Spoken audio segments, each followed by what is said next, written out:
Baik, bismillahirrahmanirrahim. Assalamualaikum warahmatullahi wabarakatuh. Perkenalkan, nama saya Angga Rizky Darmawan, NPM 21104010512 dari Manajemen Reguler 3A. Insya Allah pada kesempatan kali ini saya akan mempresentasikan beberapa materi dari studi Islam Akhlak.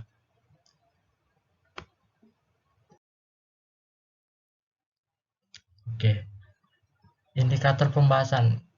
Oke, pada kesempatan kali ini kita akan mempresentasikan 8 materi, yaitu akhlak kepada tetangga, jiwa mutmainah, melahirkan akhlak mulia, terapi syubhat dan syahwat, meneladani akhlak Rasulullah, akhlak dalam bermedia sosial, akhlak terpuji, adil dan ihsan, akhlak tercela suap dan korupsi, dan akhlak kepada kedua orang tua.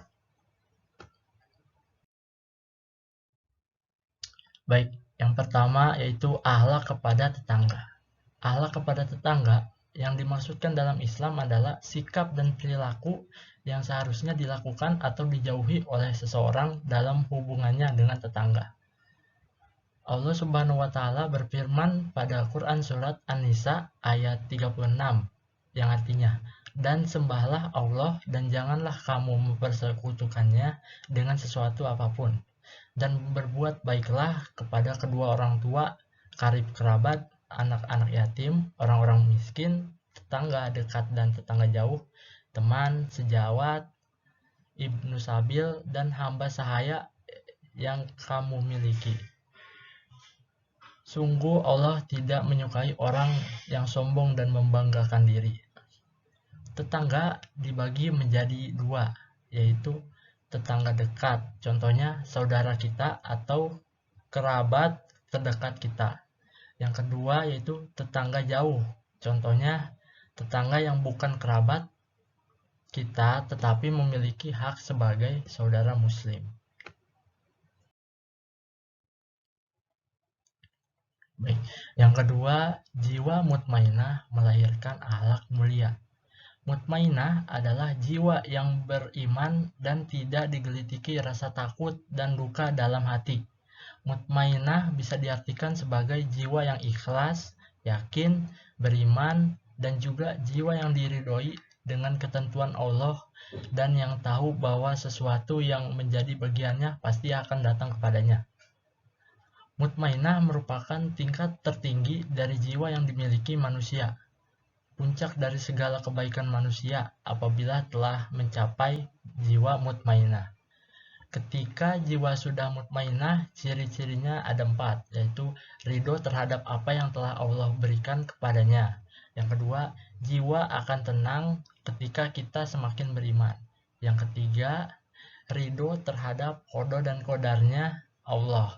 Yang keempat, yakin terhadap janji Allah. Yang ketiga, terapi syubhat dan syahwat. Syubhat adalah kekeliruan dalam memahami agama, sedangkan syahwat adalah keinginan atau yang disebut dengan hawa nafsu.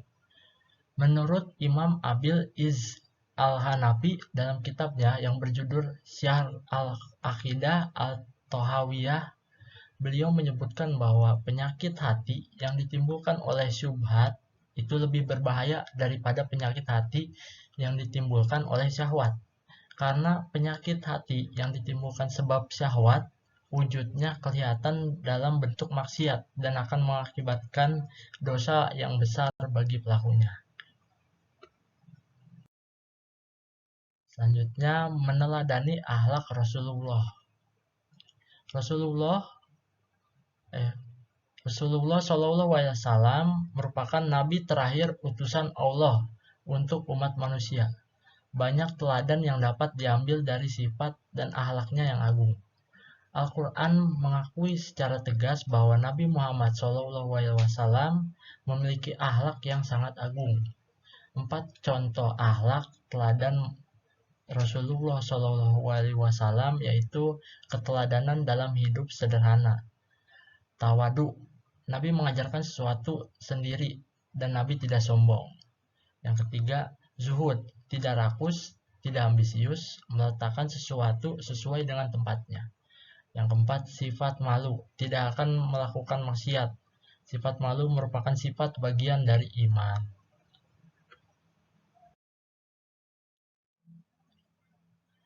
Akhlak dalam bermedia sosial. Di era digital media sosial digital, media sosial menempati posisi yang penting dalam kehidupan manusia. Sebab perkembangan media sosial yang pesat menjadikan media ini bukan sekedar untuk mencari teman, tapi menjadi media yang multifungsi, mulai dari sebagai media untuk berkolaborasi, bekerja sama, berkarya, berniaga, hingga berbagi rezeki.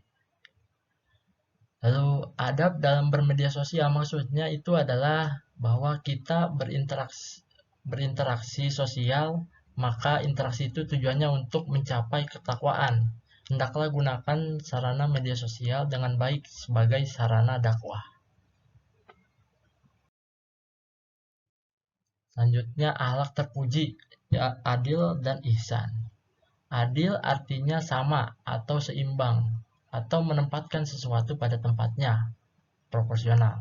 Kata adil diartikan sama, maksudnya seseorang memperlakukan seseorang atau sesuatu sama sesuai dengan haknya, atau tidak membedakan seseorang atau sesuatu dengan yang lain sesuai dengan haknya. Ihsan adalah melakukan perbuatan-perbuatan yang mendatangkan manfaat bagi orang lain dan menghindarkan perbuatan-perbuatan yang menimbulkan bahaya bagi mereka, membalas perbuatan baik orang lain.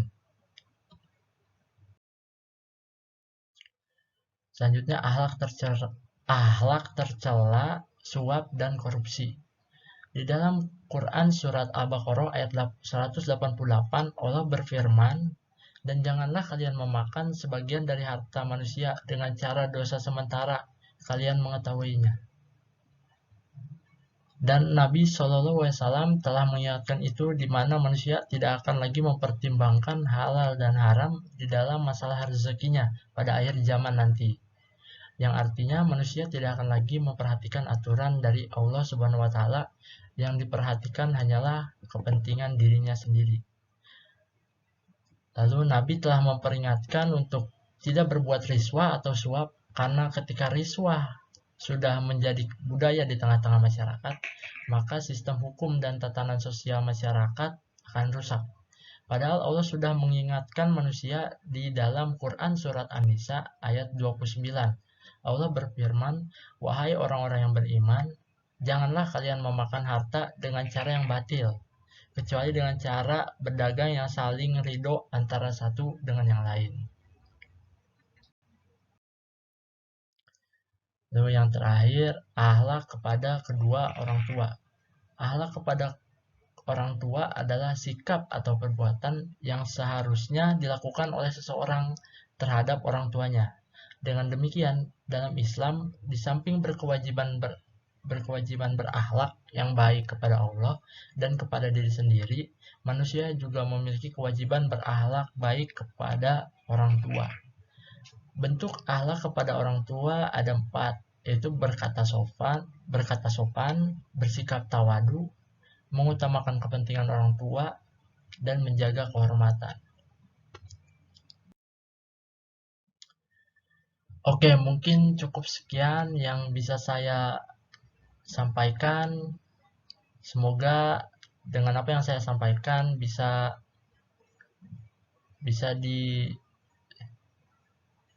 dilakukan di kehidupan masing-masing. Oke, cukup sekian. Wabillahi taufiq wal hidayah. Wassalamualaikum warahmatullahi wabarakatuh.